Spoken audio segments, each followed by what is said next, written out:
Your name, first of all. Is Hannah Rutter Martin. Okay, Hannah. I grew up in East Derry. I've lived all my life in East Derry. And I remember some of the places that are in these wonderful photographs. Okay. I do not remember the rail car, but I can tell you a story about the rail car. It came up East Derry Hill, and it was an electric car, and then it came up to the blinker at Hampstead Road and turned left to go to Chester. But the people that lived on Hampstead Road coming up the hill said they could tell when the car was coming up because the lights in the houses were dim. And when the car got to the top of the hill, the lights would get bright again. This one over here was the general store and the post office. Yeah. And this is George Varney, who ran the general store. And those two fellows were Lester Pearson and Bill somebody or other, who bought the store from George Varney and continued it. When I have an older brother and myself, and my mother used to bring us down to George Varney's post office. He was also the postmaster.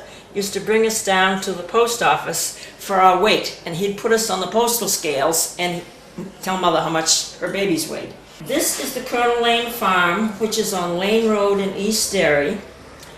It was owned for many years by Colonel Lane of Civil War stature. This is the farm that my father had and did a large agricultural business on, and this is the farm on which I grew up. This barn was 120 feet long.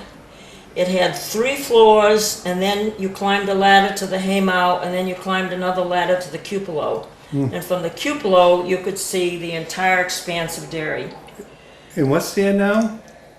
It burned. It burned in a disastrous fire in 1947, and that's what put an end to the business on the farm. Yeah, yeah. But we had marvelous times growing up there. This was the cow shed. He always had cows. We always had fresh milk. That was the wagon shed. He did all his farming with horses. He had 3 Percherons, a team and a single. This was his office. He raised pedigreed Plymouth White Rocks, and he shipped his hens and eggs all over the world. And we grew up as children, spending our summertime on the pond there. Tell us a little bit about yourself. I went away to school during my high school years. I went away to boarding school. I had 4 years of college at Allegheny College in Meadville, Pennsylvania. I came home and worked for a year, and then I went into the Columbia University Presbyterian Hospital School of Nursing and got my Bachelor of Science Nursing. And 3 days after I graduated, I started working at the old Alexander Eastman Hospital up on Old Backchester Road. Wow. And so I was with the hospital when it moved from there down to 44 Birch Street, and it was there from 1964 to 1984. And then HCA came out of the picture, Hospital Corporation of America, and they built the new building, and I moved with the nursing staff to the new building. I was director of nursing for 20 years. I did every nursing thing you could do in a 84-bed hospital, and I retired a few years ago. Do you miss it? I miss the people and I miss the patients, but I don't miss having to go to work in the morning. Yeah, I can understand that. All right, you had some more pictures that you want to give it a little bit of an explanation? Sure. Recognize that is the residence of Colonel Fredrick Shepard, and that stood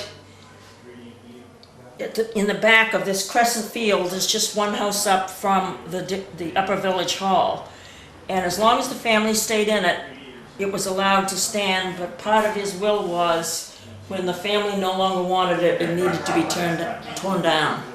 And his children, not me, my older brother, they'd go in. The boys would go in and rummage around, and it was still standing at that time. But it was torn down at some point, and now it's part of conservation land. I think the efforts that the people from the East Derry Village Improvement Society have put forth have been extraordinary. And I think they should be commended for what they are trying and succeeding in doing in saving the heritage of this little community. We're all part of the big town of Derry, but these are things that are also part of Derry, even if they happen to exist in East Derry. And we should support them and commend them and go upward and onward.